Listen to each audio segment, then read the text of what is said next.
School of education मनीहाल ने school की इमारत को कोविड केयर सेंटर के लिए पंचायती नुमाइंदगान के हवाले किया।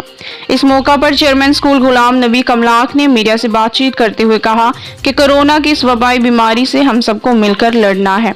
इन्होंने लोगों से अपील करते हुए कहा कि वो कोरोना की इस लड़ाई से लड़ने में सरकार की मदद करें ताकि इस बीमारी से बचा जा सके।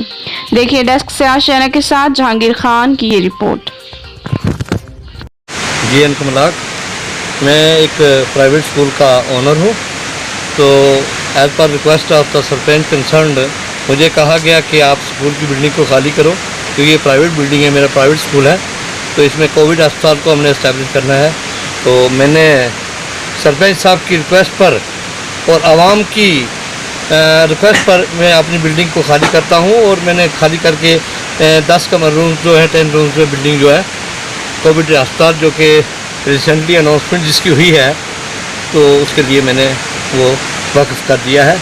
यहाँ पर आप कोई भी किसी किस्म की जो व्यक्ति है हेल्थ एक्टिविटी वो कर सकते हैं। कोविड की जो ये लड़ाई है, ये एक शख्स की नहीं है, एक मुल्क की नहीं है, एक कंट्री की नहीं है, बल्कि ये लड़ाई जो है ये आम आदमी की है, जो ग्रास रूट लेवल पर रहता है। जहाँ तक हमारा ताल्लुक़ है, हमें जिस किस्म की रिक्वेस्ट की जाएगी, जिस किस्म का भी कहा जाए, हम उसकी मदद करने के लिए तैयार हैं। मेरे पास 15 रूम्स बिल्डिंग खाली है। अगर ये चाहेंगे कि यहाँ लोगों को शिफ्ट करना, तो मैं इंशाअल्लाह ताला इसके लिए तैयार हूँ, हर किस्म की मदद करने के लिए पंचायत की रिक्वेस्ट पर देंगे। मेरी रिक्वेस्ट सब लोगों से है कि ये लड़ाई, ये जंग जो है जो हम लड़ रहे हैं बगैर बारूद के, ये सब की लड़ाई है, ये हमारी अकेली लड़ाई नहीं है।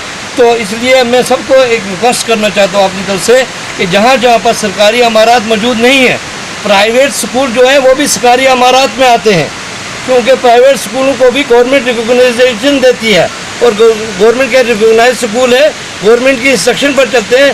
मैं सारे जितने प्राइवेट स्कूल की बिल्डिंग्स हैं हर जगह पर मौजूद हैं, उनसे मैं रिक्वेस्ट करूँगा कि वो अपनी अपनी जो बिल्डिंग्स हैं वो इस कोविड की लड़ाई में वक़्फ़ करें।